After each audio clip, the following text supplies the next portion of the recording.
Dzień dobry, witam Państwa bardzo serdecznie. Nazywam się Joanna Malec i jestem koordynatorem Centrum Wielokulturowego w Krakowie.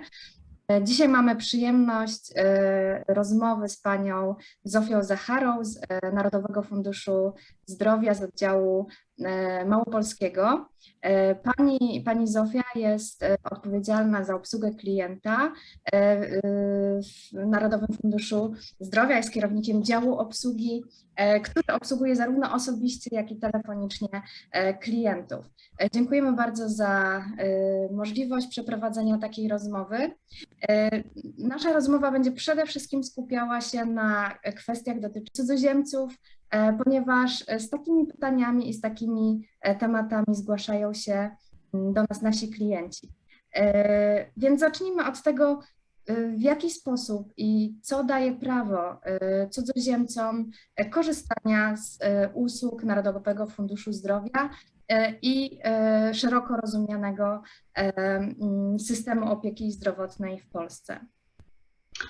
Więc trzeba tutaj rozdzielić dwie kategorie obcokrajowców. Tacy, którzy przyjeżdżają do naszego kraju z państw członkowskich Unii Europejskiej i państw zrzeszonych w EFTA i osób, obcokrajowców, które przyjeżdżają z państw, które do tych państw członkowskich nie należą.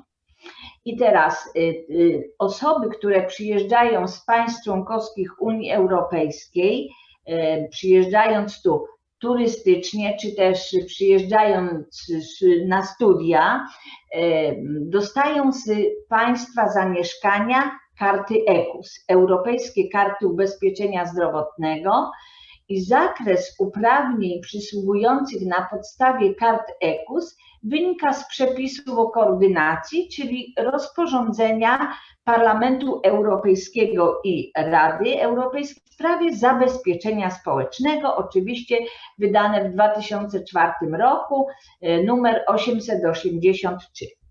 W zakres Europejskiej Karty Ubezpieczenia Zdrowotnego wchodzą świadczenia zdrowotne rzeczowe.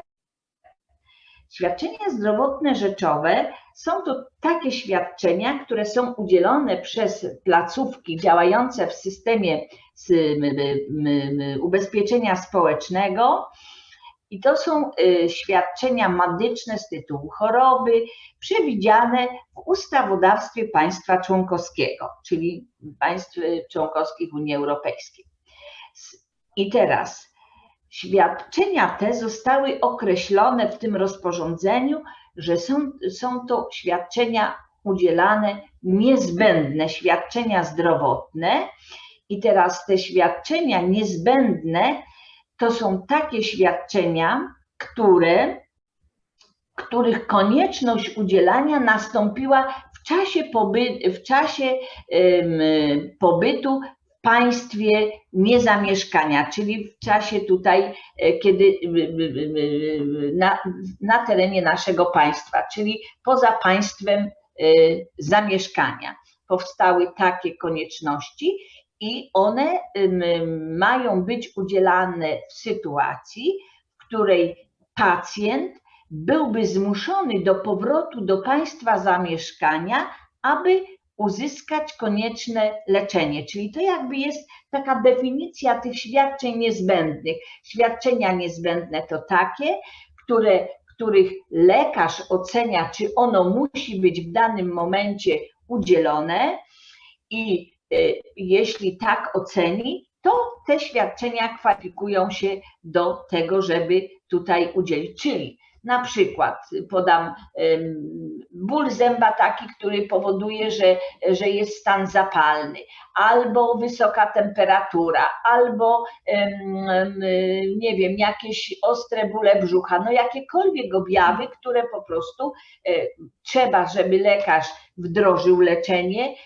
udzielił świadczenia zdrowotnego, przepisał leczenie lub też skierował do szpitala, bo to nie tylko te świadczenia w ramach świadczeń ambulatoryjne, udzielane świadczenia, ale także kiedy jest konieczność i wskazania medyczne do hospitalizacji, to na podstawie tej karty EKUS również, czy wezwanie karetki pogotowia, czyli usługi ratownictwa, zespołu ratownictwa medycznego, wszystko to, co jest świadczeniem ze względów zdrowotnych koniecznym do interwencji medycznej. Natomiast jeśli przyjeżdżają osoby z innych państw niż państwa członkowskie Unii Europejskiej, no to takie osoby, jeżeli przyjeżdżają też tutaj na jakiś określony czas mieszkanie i podejmują pracę, no to z tego tytułu będą ubezpieczeni. A jeśli nie, to mogą ubezpieczyć się dobrowolnie, w zależności od tego, jaki dostają pozwolenie na zamieszkanie, jaki cel wydaje urząd w wizie, jakie mają, czy mają pozwolenie na pracę, czy na studiowanie, czy bez niczego. Wszystko to jest uzależnione od tego, w jakim celu do danego kraju naszego przyjeżdżają, jaki mają wbity w pozwoleniu, w paszporcie cel udzielania pozwolenia na pobyt w państwie, na zamieszkanie w państwie i tutaj w zależności od tego zawierają umowy o dobrowolne ubezpieczenie. Myślę, że to będziemy później. Natomiast jeszcze trzeba powiedzieć tutaj przy kartach EKUS, że wiele osób, które przyjeżdżają z państw na studia, na przykład Białorusi, Ukrainy, która nie jest w państwach członkowskich Unii Europejskiej, mają jeszcze ze sobą karty Polaka, czy też udokumentowane polskie pochodzenie. To tutaj przychodzą do nas zawierać umowy dobrowolne i te umowy dobrowolne mają, dołączając do wniosku kartę Polaka czy udokumentowane polskie pochodzenie, to wtedy za nich uczelnia płaci składkę zdrowotną, czyli nie opłacają sami, już nie muszą się rozliczać ZUS-em, to wszystko leży w gestii uczelni. Jeszcze jeśli chodzi o wolontariuszy, którzy przyjeżdżają z państw też członkowskich, poza państwami członkowskimi Unii Europejskiej, to zawierają umowę też o dobrowolne ubezpieczenie taką wolontariacką. I tutaj te fundacje, stowarzyszenia, które zatrudniają tych wolontariuszy, to w ich imieniu zawierają umowę w imieniu tych osób, te fundacje na ubezpieczenie dobrowolne. Chciałam zapytać, bo zdarzają się nam takie przypadki. Mówiła Pani o konieczności skorzystania z pomocy medycznej.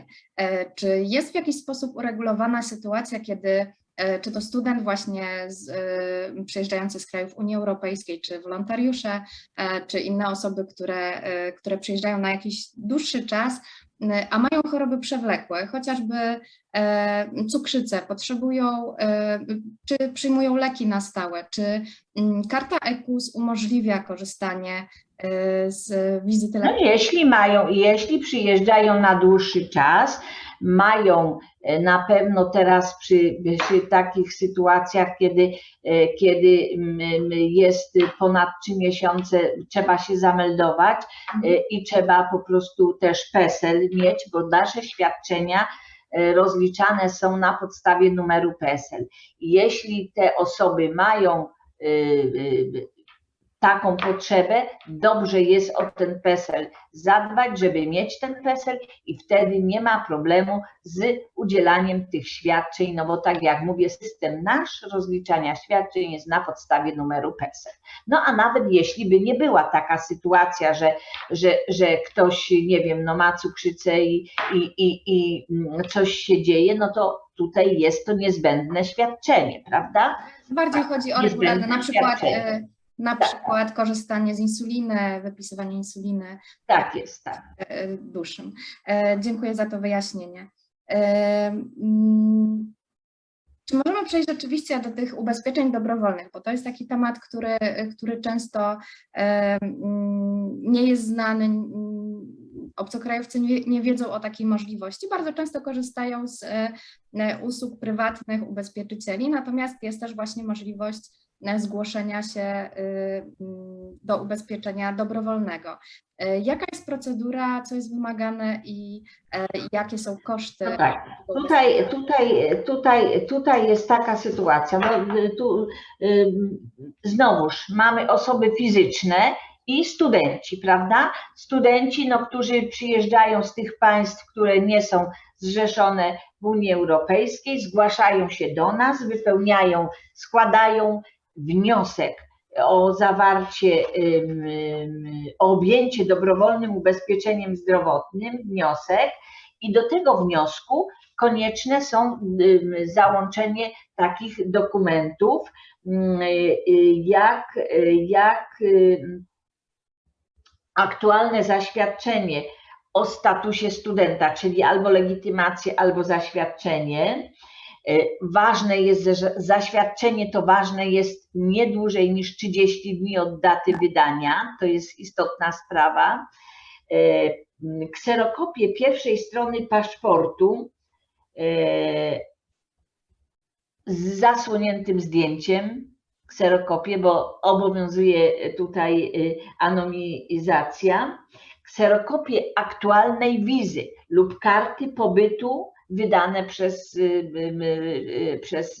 Rzeczpospolitą Polską, też zasłonięte zdjęcie twarzy, kserokopia potwierdzenia miejsca zamieszkania, czyli jeśli to będzie kwatera prywatna czy akademik, no to trzeba takie zaświadczenie dołączyć, kserokopię dokumentu potwierdzającego nadany numer PESEL, trochę tych dokumentów jest, i kserokopię karty Polaka, jeśli ktoś taką kartę Polaka posiada, bo to jest bardzo ważne, żeby później się udać na uczelnię z tą umową i żeby uczelnia opłacała składkę. No i jeśli ktoś już wcześniej miał umowę dobrowolną i przerwał na okres wakacji, no to dobrze jest dołączyć dokument potwierdzający wyrejestrowanie ostatniej umowy, bo bardzo często studenci na wakacje wyjeżdżając, żeby nie opłacać składki przez wakacje, wyrejestrowywują tą umowę i później przyjeżdżając w październiku zakładają tą umowę od początku. Składa się wniosek taki w Narodowym Funduszu Zdrowia wraz z tymi załącznikami, wpisują na wniosku, bardzo ważne, albo adres mailowy, albo numer telefonu, zostawiają na dzienniku podawczym tą umowę i później my się z nimi kontaktujemy, kiedy po odbiór umowy trzeba się zgłosić, dlatego że jest to umowa cywilnoprawna. Wszystko musi być podpisane przez panią dyrektor, zarejestrowane w systemie, dlatego to tak wygląda, że oni składają te wnioski i są zapraszani do nas po odbiór umowy, kiedy już podpisują egzemplarze, no i informowani są, co trzeba zrobić. Ci, którzy mają kartę Polaka na uczelnię, oddają tam w kadrach, a ci, którzy nie mają tej karty Polaka, są informowani o tym, że w ciągu 7 dni mają ją zarejestrować w ZUS-ie, tam dostają specjalne konto i składki są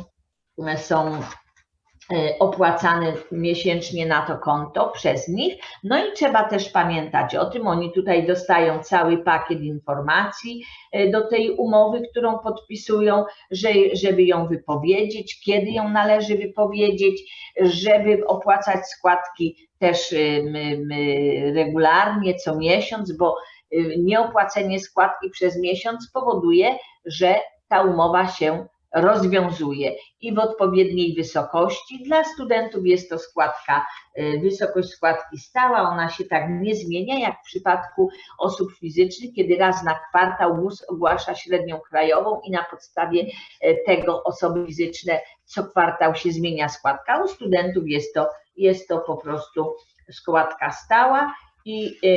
I tutaj jeszcze właśnie do tego też studenci podpisują cały ten pakiet, który zaznajamiają się z warunkami tej umowy, czyli tak naprawdę tutaj jest bardzo, bardzo dobrze opracowane. Mają też informacje w języku angielskim, czyli ci, którzy tutaj są u nas, są też, mamy tutaj osoby w dziale obsługi klienta, które posługują się językiem angielskim, więc tutaj jeśli chodzi o studentów, to sprawy są proste. Natomiast jeśli chodzi o osoby, które zakładają osoby fizyczne, no to Polacy to wszystko wiedzą, natomiast obcokrajowcy, no to kiedy by zawierali umowę dobrowolną? Wtedy, kiedy nie podejmują pracy, kiedy na przykład przyjeżdżają, mają umowę o dzieło, bo i tacy są też, z której nie ma składki zdrowotnej, no więc tacy, tak, albo na przykład wracają Polacy, obywatele polscy po długim pobycie w Stanach Zjednoczonych, w Kanadzie, w różnych innych państwach, no i nie mają tutaj wypracowanej emerytury, więc wtedy zawierają umowę dobrowolną.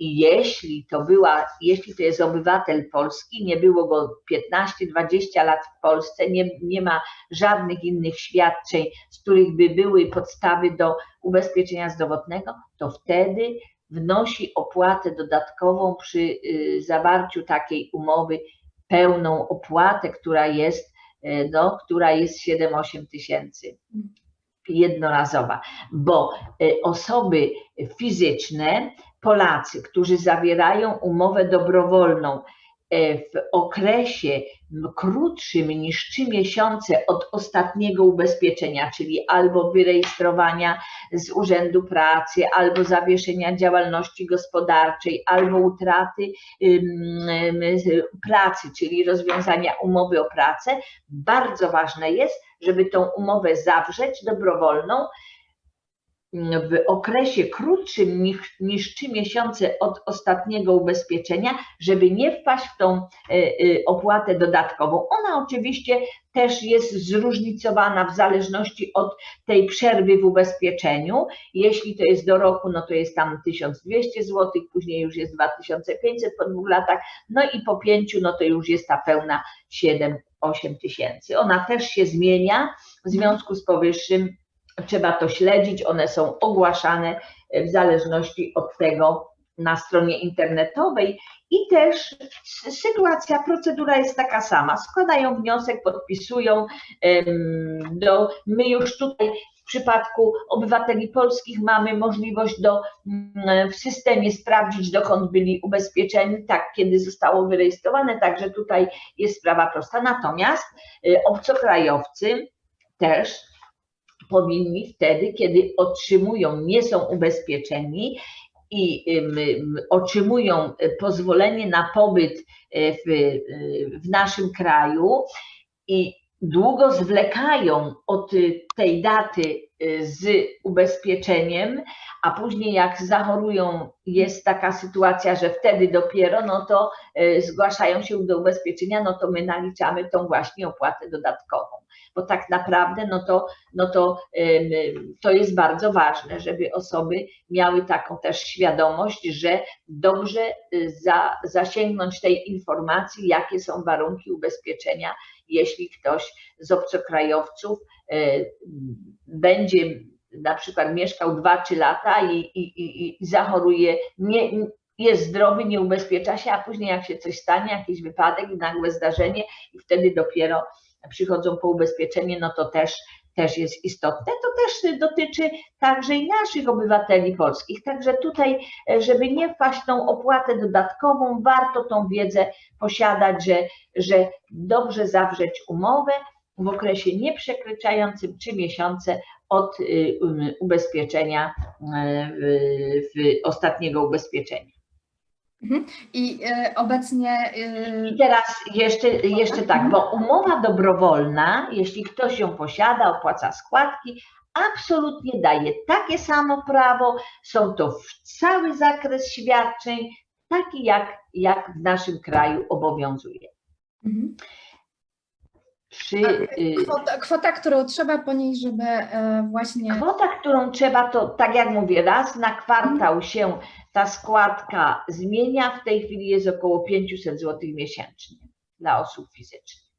Tak, to właśnie taką orientacyjną chcę. Tak. I jeszcze zachęcam do strony www.nfzpauza.krakow.pl i tam jest jak załatwić sprawę krok po kroku i tam jest też bardzo ładnie opisane, jak tą umowę zawrzeć. Tam też dajemy właśnie wysokość składki, uaktualniane są te informacje, to zachęcam do tej strony.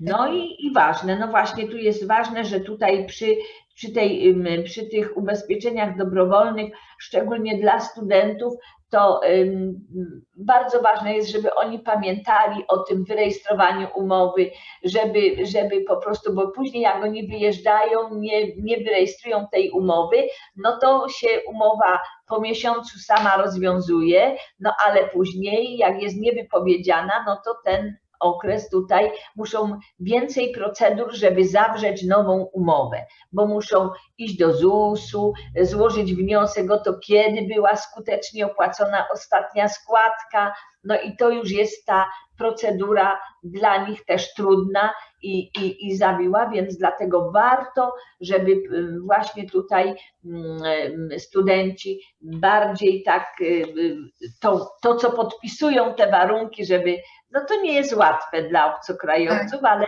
my tutaj też nie jest łatwe dla takich młodych osób, tak, które zaczynają. Dla takich młodych osób, tak. Ale im więcej właśnie edukacji, tym będzie łatwiej dotrzeć. No tutaj nie ma dnia, żebyśmy nie mieli jakichś 20-30 osób właśnie, studentów i nie tylko, którzy zawierają te umowy dobrowolne. Dobrze. Wspomniała Pani, że takie osoby, które już są ubezpieczone, mają pełne prawa do korzystania z usług służby zdrowia, ale być może właśnie też osoby przyjeżdżające z zagranicy nie znają tych procedur, jak w ogóle zacząć, tak? No, zaczynają się interesować sprawami zdrowia, jak to zdrowie tracą, jak się zaczyna jakaś pierwsza choroba, ale tak naprawdę można już wcześniej wybrać lekarza pierwszego kontaktu chociażby. I jak to wygląda? Kiedy właśnie można już wybrać, czy jest jakaś rejonizacja, czy można dowolnie? Jakie są procedury w tej kwestii? Lekarz pierwszego kontaktu, wedle naszej nomenklatury, lekarz rodzinny, to jest lekarz, który funkcjonuje w placówce, która u nas się nazywa Podstawowa Opieka Zdrowotna, czyli POZ. I do lekarza zgłaszamy się w czasie choroby, na okresowe kontrolne badania, na szczepienia, czyli obejmuje także podstawowa opieka zdrowotna, obejmuje także profilaktykę. W podstawowej opiece zdrowotnej udzielane są świadczenia zdrowotne w warunkach ambulatoryjnych, czyli ambulatoryjne wizyty lekarskie, a także zabiegi ambulatoryjne, które lekarze zlecają, a także wizyty domowe. I tutaj wizyty domowe do każdej osoby ubezpieczonej to jest obowiązek lekarza. Natomiast odnośnie wizyt domowych trzeba oczywiście skontaktować się z lekarzem i zgłosić konieczność takiej wizyty, czy to do osób przewlekle chorych, czy też nie, czy do jakiegoś zdarzenia. I na podstawie takiej rozmowy z lekarzem dopiero lekarz decyduje, czy ta wizyta jest konieczna, a także ustala z osobą zgłaszającą termin tej wizyty, no bo albo jest to konieczna wizyta w danym dniu zgłoszenia, albo też po prostu, jeśli to są choroby przewlekłe i nie ma takiego zaostrzenia, które wynika do natychmiastowej interwencji lekarza, może lekarz w ciągu najbliższych dni ustalić z rodziną czy z tą osobą zgłaszającą tą wizytę w innym terminie.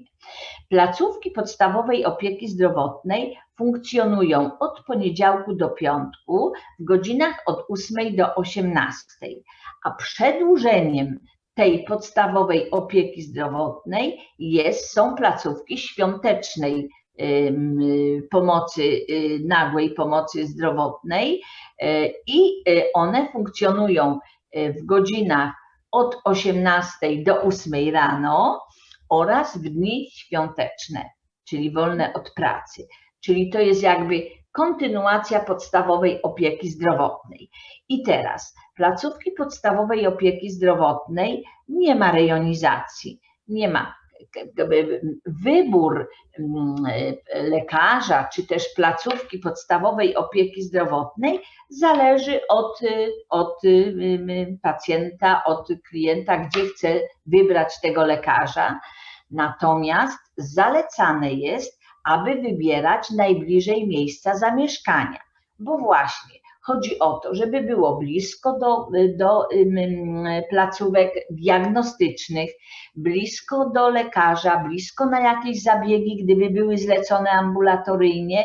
No i także lekarze przecież na wizyty domowe też nie będą jeździć 70-80 kilometrów. Więc przy wyborze lekarza, bo to nie jest tak sztywno przepisami uregulowane, natomiast trzeba wziąć pod uwagę wszystkie te konsekwencje, które później wiążą się z tym, że są jakieś nieścisłości, jeśli ktoś wybierze bardzo daleko lekarza, a później ma na przykład iniekcje przez 2 tygodnie codziennie zlecone ambulatoryjnie, no i denerwuje się, że musi iść do tej placówki. No tak, bo w tej placówce, gdzie złożył deklarację, gdzie wybrał lekarza, w tej placówce ta placówka dostaje za niego pieniądze.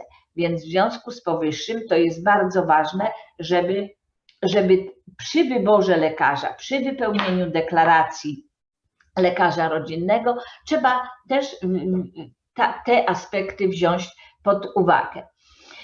Do lekarza podstawowej opieki zdrowotnej można rejestrować się telefonicznie albo za pośrednictwem osoby trzeciej, bo może ktoś inny przyjść i zarejestrować pacjenta do lekarza, no lub innych środków komunikacji elektronicznej. Są już placówki, do których można się po prostu zarejestrować przez te nośniki elektroniczne, czyli mail, prawda?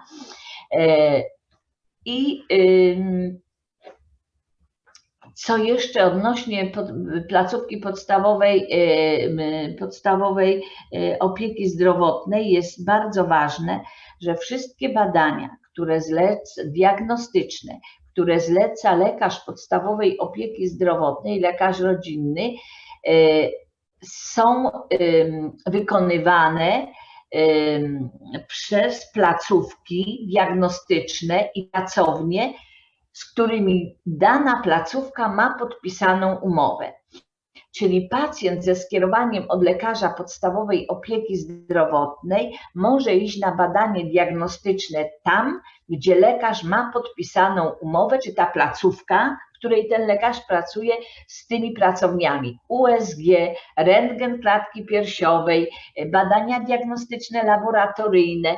Te wszystkie badania to są tak zwane badania ze wskazaniem miejsca ich wykonania, czyli one wchodzą w zakres porady,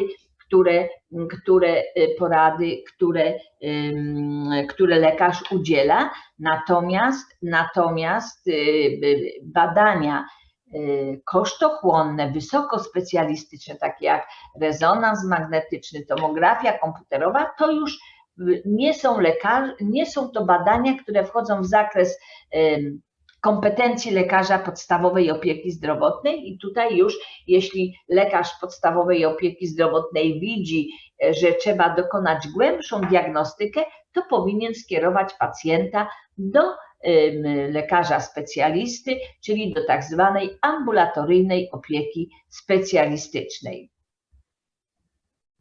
Deklaracje do pielęgniarki środowiskowej, deklaracje do położnej środowiskowej można oczywiście wybrać w tej placówce, w której się ma lekarza, ale niekoniecznie. To wszystko zależy od decyzji samego pacjenta.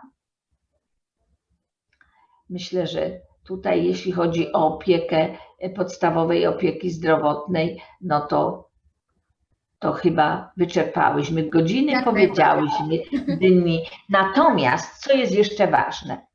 W każdej placówce podstawowej opieki zdrowotnej w widocznym miejscu musi być informacja, gdzie pacjenci mogą zgłaszać się do placówki świątecznej i nocnej pomocy w przypadku zachorowania, pogorszenia stanu zdrowia w nocy czy w dni świąteczne.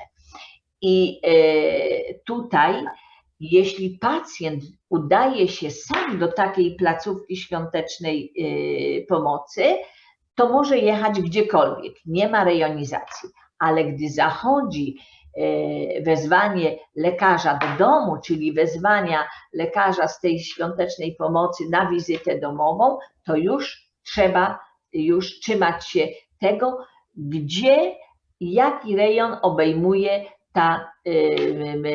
ta placówka, w której jest przypisany do lekarza podstawowej opieki zdrowotnej. To jest też bardzo ważne, że nocna i świąteczna pomoc to też nie ma rejonizacji, natomiast jeśli chodzi o wizyty domowe, to tylko do tej placówki, która jest wyszczególniona w podstawowej opiece zdrowotnej w widocznym miejscu do wiadomości pacjentów i obejmuje ten rejon tej przychodni, której wybrał lekarza podstawowej opieki zdrowotnej. Dobrze, to rzeczywiście temat, prawdopodobnie znalazłyby się jakieś dodatkowe pytania, ale najbardziej podstawowe i potrzebne informacje zostały wyczerpane. To przejdźmy nieco dalej właśnie do tej pomocy specjalistycznej. Jeśli pacjent dostaje skierowanie do lekarza specjalisty, czy może skorzystać tylko w Krakowie? W jaki sposób może szukać właśnie tej pomocy specjalistycznej? Czy może w całej Polsce? Jak to wygląda? Do specjalisty konieczne jest skierowanie albo od lekarza podstawowej opieki zdrowotnej, albo od innego lekarza specjalisty, który uznaje, że na pierwszej wizycie na przykład to nie jest już, podejrzewa, że konieczna jest konsultacja innego lekarza, no albo jeśli lekarz ze szpitala wypisuje pacjenta po hospitalizacji, to również jako zalecenie przekazuje tego pacjenta do ambulatoryjnej opieki specjalistycznej, do dalszego leczenia. W związku z powyższym też wystawia skierowanie lekarz ze szpitala. Skierowanie do specjalisty nie są wymagane do poradni ginekologicznej położniczej, do stomatologa, do wenerologa, do onkologa, psychiatry, ale już do dermatologa, bo to już jest konieczne, do wszystkich innych poradni jest wymagane skierowanie. Natomiast ginekolog, położnik, stomatolog, wenerolog, onkolog, psychiatra absolutnie nie potrzeba skierowania. No i jeszcze skierowania nie są wymagane dla osób chorych na gruźlicę, HIV, choroby zakaźne i tu jest też wykaz tych osób, które jeszcze nie ma konieczności i nie są zwolnione z obowiązku skierowania, to są jeszcze osoby szczególnie uprawnione. Szczególnie uprawnione, czyli takie osoby, które mają na przykład inwalidzi wojenni, inwalidzi wojskowi, honorowi dawcy krwi, osoby weterani wojenni. Także tutaj no, tyle tylko, że to jakby był temat na inne spotkanie, bo nie wiem, czy Państwo macie kontakt takich, ale wspominam o tej grupie szczególnie osób uprawnionych, bo jest ich naprawdę bardzo dużo W związku z powyższym, tutaj nie wiem, czy chciałaby Pani, żeby to jakoś przybliżyć, czy też...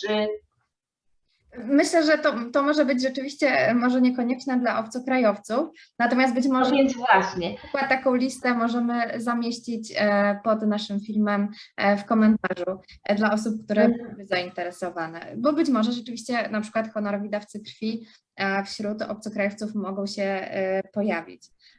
Tak, tylko trzeba też pamiętać o tym, że wtedy trzeba się wylegitymować legitymacją, zasłony honorowy dawca krwi, prawda?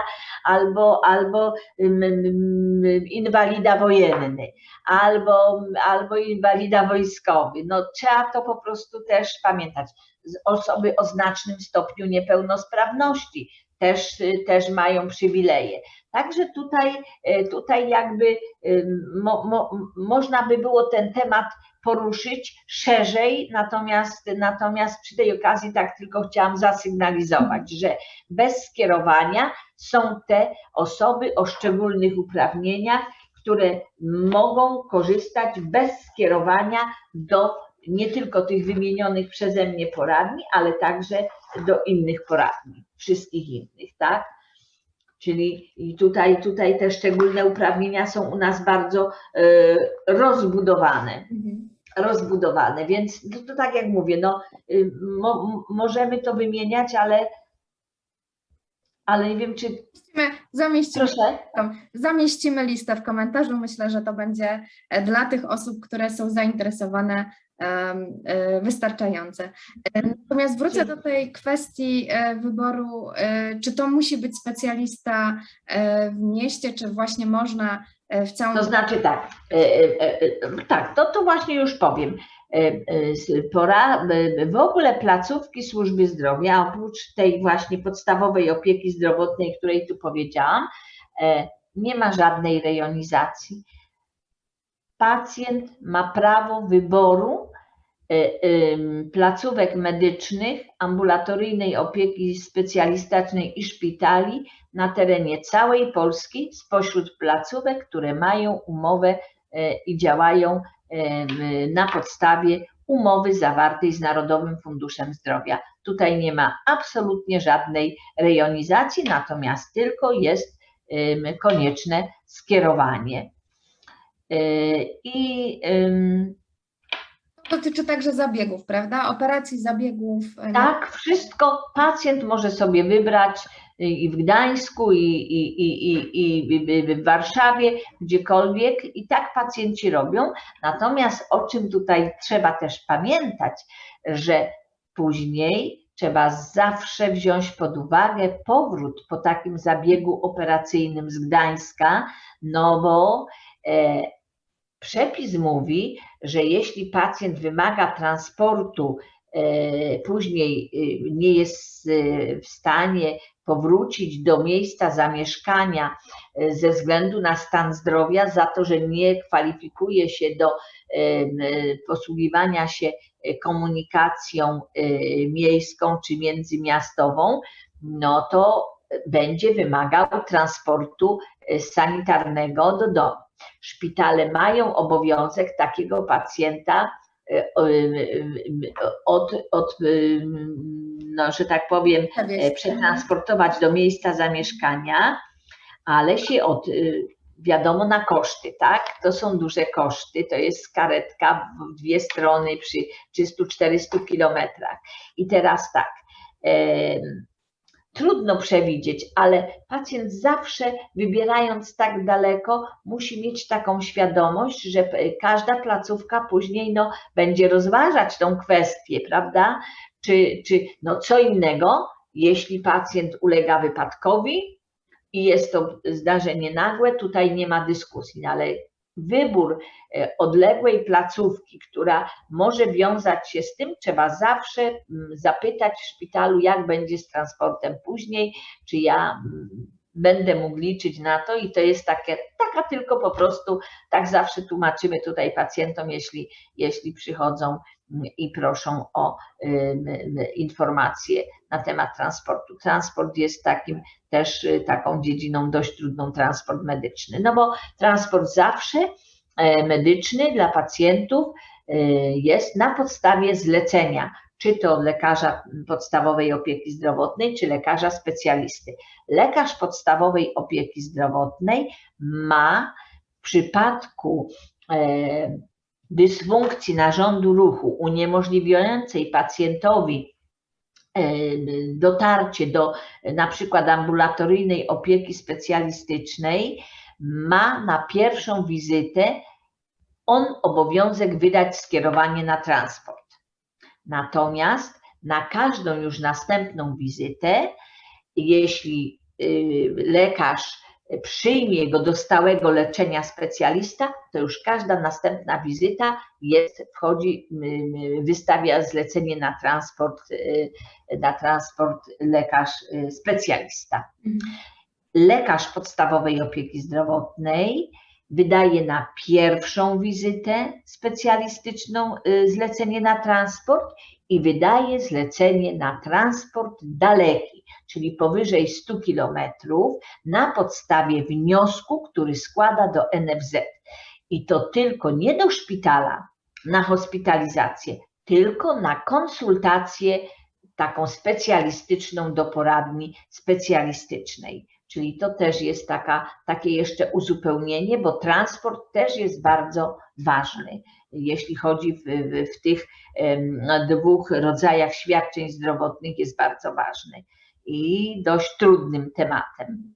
Także że tutaj zwracam na to uwagę. Tak, dziękujemy, bo to jest chyba taki rzeczywiście temat, który może umknąć osobie, która zbyt często nie korzysta z takich usług, a bierze pod uwagę właśnie. Bo co innego, teraz tak, no ratownictwo medyczne, no to wiadomo, wzywamy pogotowie, kiedy coś się dzieje, nagle pogotowie przyjeżdża, wiezie pacjenta do szpitala, czy też tutaj jakby to jest poza, czyli to zespół ratownictwa medycznego jakby tutaj nie jest, chodzi nam o transport taki, gdzie pacjenci z dysfunkcjami narządu ruchu, które uniemożliwia ten transport, to te zlecenia ważne, żeby pacjenci o tym wiedzieli, żeby to jakby tutaj zaznaczyć tą kwestię transportu, to jest też bardzo ważna sprawa. Dziękuję. Jeszcze kwestia... Zastanawiam się jeszcze, co tutaj przy placówkach ambulatoryjnej opieki specjalistycznej, no i tutaj są jeszcze tak samo badania i te badania lekarz specjalista zlecający badania też kieruje tam, gdzie on ma podpisaną umowę na podwykonawstwo. Tutaj absolutnie nie ma, oprócz badań kosztochłonnych, wysokospecjalistycznych, na które zawiera umowę Narodowy Fundusz Zdrowia, czyli te właśnie badania odrębnie kontraktowane, rezonans magnetyczny, tomograf komputerowy, natomiast wszystkie EEG, EMG, czyli te zapisy EKG, Doppler, to wszystko jest w ramach porady specjalistycznej, i on wskazuje miejsce wykonania. To też jest bardzo ważne. Tak. I jeszcze ważne są recepty. Jest taka sytuacja, że lekarz specjalista na przykład przepisuje pacjentowi leki do stałego zażywania, ale wyznacza termin wizyty za rok.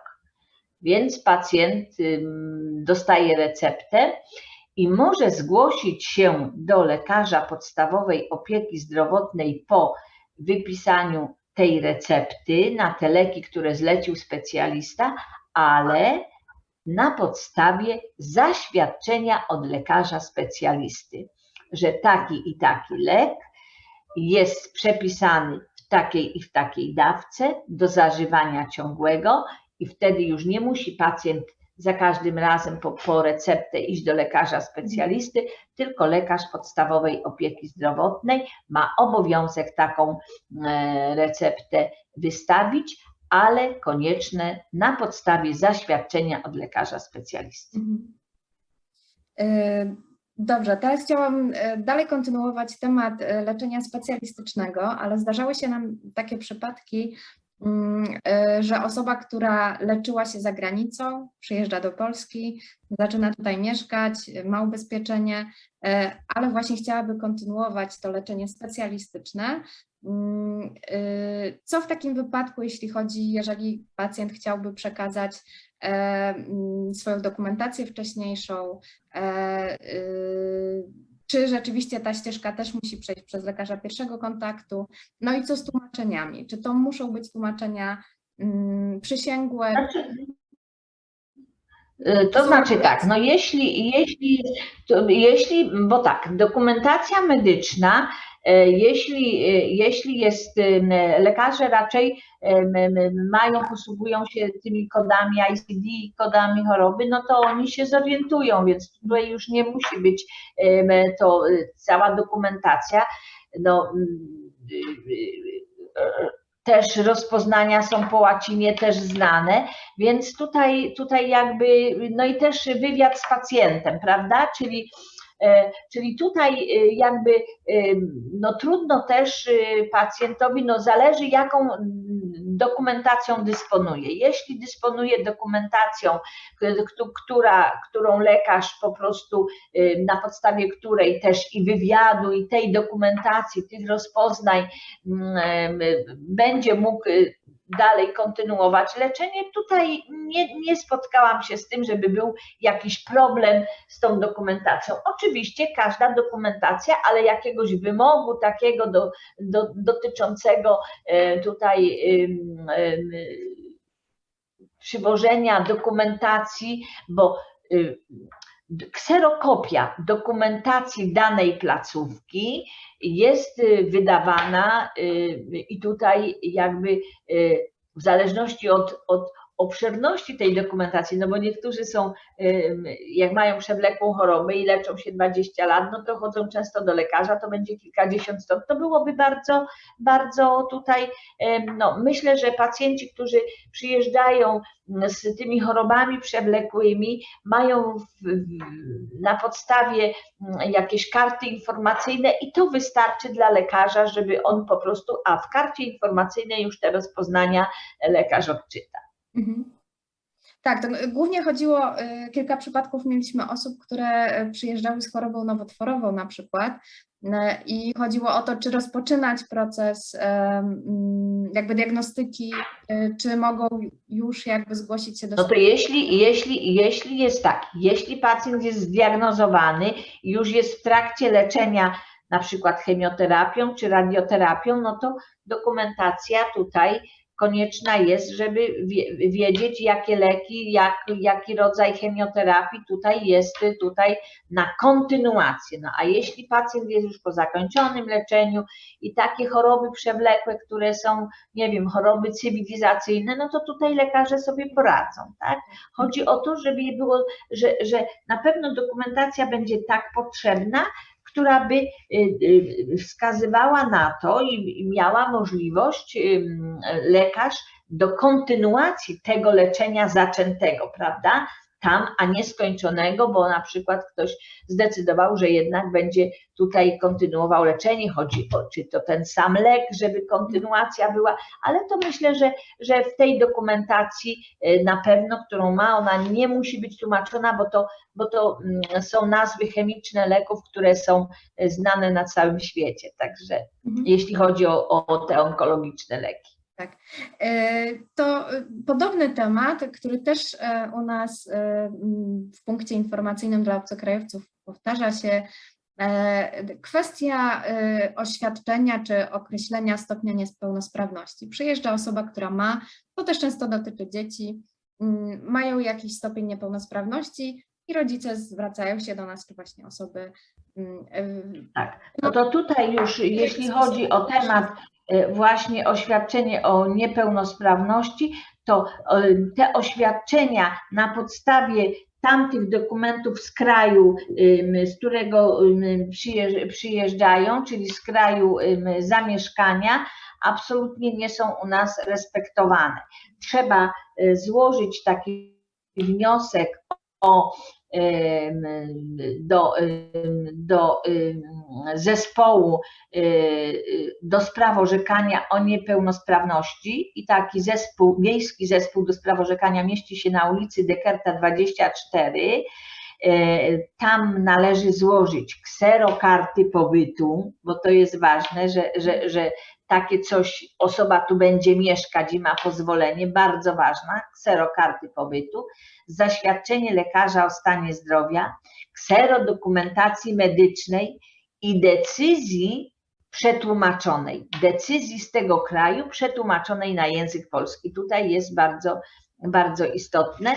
No i oczywiście tutaj